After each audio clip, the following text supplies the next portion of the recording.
La miséricorde divine de Jésus-Christ notre Seigneur. La miséricorde est une forme de compassion pour la misère d'autrui, qui, par extension, peut définir une générosité entraînant le pardon, l'indulgence pour un coupable, un vaincu. La miséricorde divine de Jésus-Christ notre Seigneur. La miséricorde est une forme de compassion pour la misère d'autrui, qui, par extension, peut définir une générosité entraînant le pardon, l'indulgence pour un coupable, un vaincu. Étymologie de miséricorde divine. Du latin, misereo, c'est avoir pitié, et cor, c'est le cœur. Ce terme est répertorié en français au tri-siècle dans le psautier Oxford pour signifier la bonté par laquelle Dieu pardonne aux hommes. En théologie modifiée.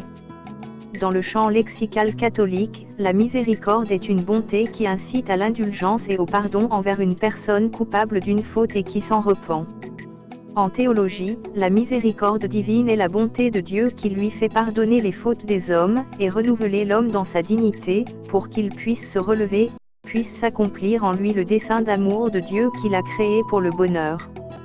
En fait, lorsque Dieu fait miséricorde aux hommes, il ne leur donne pas ce qu'ils méritent, c'est-à-dire la colère. À l'inverse, lorsqu'il leur fait grâce, il leur donne ce qu'ils ne méritent pas, c'est-à-dire la vie éternelle. Un acte de miséricorde est donc un acte de bonté ou de pardon immérité par la partie adverse. Les hommes sont eux aussi invités à pratiquer la miséricorde, car, créés par Dieu, leur cœur est à l'image du cœur de Dieu. Ils ont cependant besoin de recevoir la miséricorde pour devenir capables d'être miséricordieux, selon leur vocation profonde. La miséricorde de Dieu apparaît tout au long de la Bible. Dans l'Ancien Testament, Dieu montre sa miséricorde à de nombreuses reprises, tout au long des récits du livre de la Genèse, dans les livres de Jonas, Isaïe, Osée. Le psaume 136 est un bel exemple de l'étendue de la miséricorde divine déjà révélée. Louez l'Éternel, car il est bon, car sa miséricorde dure à toujours. Le Nouveau Testament donne une place d'honneur à la miséricorde. Allez, et apprenez ce que signifie « Je prends plaisir à la miséricorde, et non au sacrifice.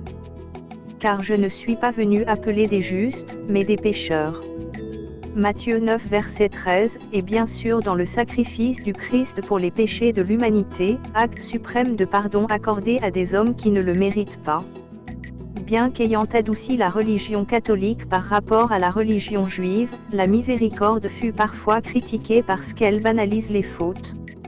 Ainsi, les protestants s'opposent à une interprétation trop large de la miséricorde et aux absolutions trop faciles des fautes telles qu'ils supposent qu'elle est pratiquée dans la religion catholique.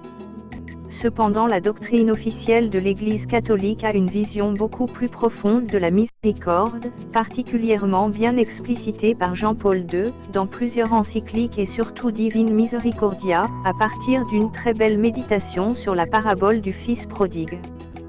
Dans l'Ancien Testament, le mot hébreu ramim désigne d'abord le sein maternel, puis la tendresse qui en est issue, tendresse miséricordieuse. Il s'agit d'un pluriel de plénitude, du mot rehem, ventre maternel.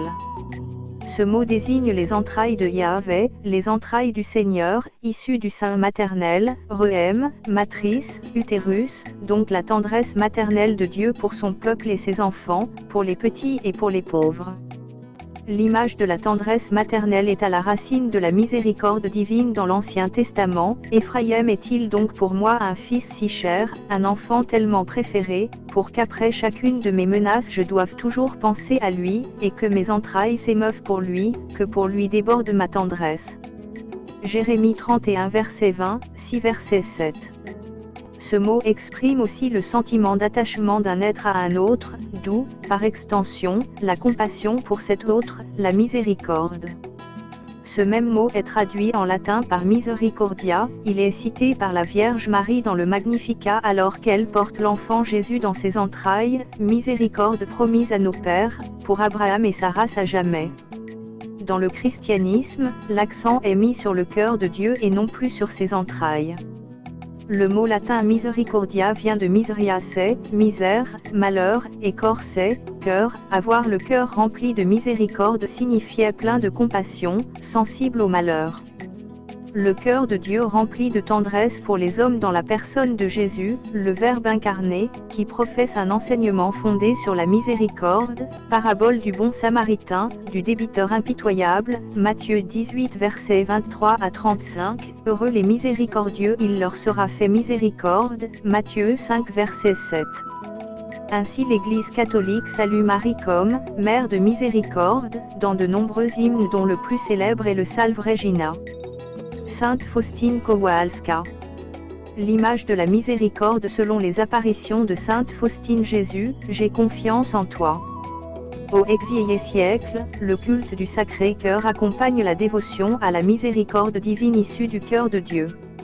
Au XXe siècle, les apparitions du Christ miséricordieux de Sainte Faustine Kowalska répandent l'esprit évangélique de la miséricorde divine comme plus grand attribut de Dieu dans les consciences catholiques après des siècles marqués par le jansénisme. Jésus lui donna le message pour l'humanité, avant la fin du monde. Les humains doivent se confier à la bonté de Dieu et avoir de la miséricorde les uns envers les autres. Ainsi, ils recevront le pardon des péchés et des peines. À la suite de cela, Jean-Paul II a institué le dimanche de la Divine Miséricorde en l'an 2000.